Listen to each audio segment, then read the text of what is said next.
ഞാൻ സത്യസന്ധമായിട്ട് റിപ്പോർട്ട് നൽകിയിട്ടും തഹസിൽദാർ സർട്ടിഫിക്കറ്റ് തന്നില്ലെങ്കിൽ അതിലെന്തെങ്കിലും വശവശക്കുണ്ടാവും. അതിങ്ങനെ ഫോണിൽ കൂടെ പറയാൻ പറ്റില്ല. ഇയാളെങ്ങനെ റെക്കോർഡ് ചെയ്തിട്ട് കളക്ടർക്ക് അറിയിച്ചാൽ എൻ്റെ ജോലി പോവും. നേരിട്ട് വാപ്പ പറയാം. മുരുക മുരുക സാറിന് ഈ ഓഫീസിൽ നല്ലത് വരുത്തണേ മുരുക.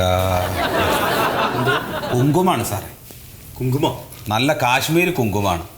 ആ രുദ്രാക്ഷം കിട്ടും നല്ലത്? രുദ്രാക്ഷം കിട്ടും. പിന്നെ കളഭം നല്ലത് കിട്ടിയ കുറച്ച് കൊണ്ടുവരണം. കാരണം കടയിൽ നിന്ന് കിട്ടുന്ന കളഭത്തിലൊക്കെ കെമിക്കൽ ഉണ്ട്. അല്ല, നിങ്ങൾ ഇതൊക്കെ കച്ചവടത്തിന് എവിടെ നിന്ന് എടുക്കണത്? സാറേ, ഞാൻ കച്ചവടക്കാരനല്ല. പിന്നെ ഞാനൊരു നല്ല ഭക്തനാണ് സാറേ. കാശി രാമേശ്വരം, മധുര മീനാക്ഷിയും, മൂകാംബിക, ഹരിദ്വാർ വഴി ഗംഗയിലൊക്കെ മുങ്ങിയിട്ട് വരികയാണ്. അപ്പോൾ ആ അമ്പലങ്ങളിലൂടെയൊക്കെ യാത്ര ചെയ്തപ്പോൾ അമ്പലങ്ങളിലൊക്കെ പൂജിച്ചിട്ടുള്ള കുങ്കുമാണ്. സാറിന് ഒരു സന്തോഷത്തിന് ഇരിക്കട്ടെ. ഓ, സന്തോഷത്തിന്. അപ്പൊ നിങ്ങൾ എനിക്കിത് സന്തോഷത്തിന് തന്ന ഞാൻ സന്തോഷത്തിന് പകരം എന്തെങ്കിലും ചെയ്യേണ്ടി വരുമല്ലോ അല്ലേ? വേണ്ടി വരും. എന്താണാവോ ചെയ്തു തരേണ്ടത്? മുരുക, അത് പറയും. ഞങ്ങളുടെ പശു ചത്തുപോയി സാറേ. 10-15 ലിറ്റർ പാല് തന്നോണ്ടിരുന്ന പശുവാ. ശ്യാമളെ, 8 ലിറ്റർ എന്നല്ലേ നീ എന്നോട് പറഞ്ഞത്? നുണ പറഞ്ഞാൽ ദൈവം കോപിക്കും. സാറിനോട് നുണ പറയണ്ട, സാറെല്ലാം ചെയ്തു തരും. 8 ലിറ്റർ ആയാലും 10 ലിറ്റർ ആയാലും ഇനി പറഞ്ഞിട്ട് എന്താ കാര്യം? പശു ചത്തുപോയില്ലേ? നീ വിഷമിക്കാതിരിക്കെ, സാർ എന്തെങ്കിലും ഒരു മാർഗം പറഞ്ഞു തരും. ഞാനെന്ത് പറയാനാ? അല്ല, അപ്പോ കറവയുള്ള പശു ചത്തുപോയിട്ടുണ്ടെങ്കിൽ അതിന് നഷ്ടപരിഹാരം കിട്ടുന്നറിഞ്ഞു. അത് മേടിക്കാൻ വേണ്ടി വന്നതാ ഞങ്ങൾ. അതെ, കറവ പശു ചത്തതിന്റെ ആനുകൂല്യത്തിനെ മുഖ്യമന്ത്രിയുടെ ദുരിത നിവാരണ നിധിയിലേക്ക് അപേക്ഷ അയക്കേണ്ടത് ഇവിടെ നിന്നല്ല, മൃഗാശുപത്രിയിൽ നിന്നാണ്. അവിടുന്ന് മൃഗ ഡോക്ടറാണ് അത് അയക്കേണ്ടത്. അതെയോ?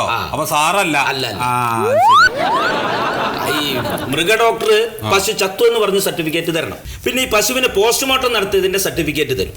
അതിന്റെ കൂടെ നിങ്ങളുടെ അപേക്ഷയും കൊടുത്താൽ അവിടെ നിന്ന് അവരത് മുഖ്യമന്ത്രിയുടെ ദുരിത നിവാരണ നിധിയിലേക്ക് അയക്കും. ഓ, അപ്പൊ സാറല്ല? അല്ല. അപ്പൊ സാറിന് ഇതിനകത്ത് ഒന്നും ചെയ്യാൻ പറ്റൂലേ? ഉണ്ട്, ചെയ്യാനുണ്ട്. ഈ മൃഗാശുപത്രിയിൽ ഈ പേപ്പറൊക്കെ കൊടുത്തു കഴിഞ്ഞാൽ പിന്നെ ഞാനൊരു സർട്ടിഫിക്കറ്റ് തരണം. ഈ പശു ചത്തതിന്റെ പേരിൽ വില്ലേജ് ഓഫീസിൽ നിന്നും ഒരു ആനുകൂല്യവും നിങ്ങൾ കൈപ്പറ്റിയിട്ടില്ല എന്ന സർട്ടിഫിക്കറ്റ്. അതെയല്ലേ? അതുകൂടി കിട്ടിയ കാശ് റെഡിയോ. ഓ, എന്നാ സാറേ ആ സർട്ടിഫിക്കറ്റ് ഇങ്ങോട്ട് തരൂ. അതങ്ങനെ ഇപ്പൊ തരാൻ പറ്റില്ല. റേഷൻ കാർഡിന്റെ കോപ്പി, ആധാർ കാർഡിന്റെ കോപ്പി, ഒരു അപേക്ഷയായിട്ട് വരും. അപ്പൊ അത് കൊണ്ടുവന്ന് കൊടുക്കട്ടെ ശ്യാമളെ? ആദ്യം മൃഗാശുപത്രിയിൽ പോവുക, അത് കഴിഞ്ഞിട്ട് ഈ പേപ്പറായിട്ട് ഇങ്ങോട്ട് വരും. ഓ മുരുക, സാറിന് ഈ ഓഫീസിൽ നല്ലത് വരുത്തണേ മുരുക.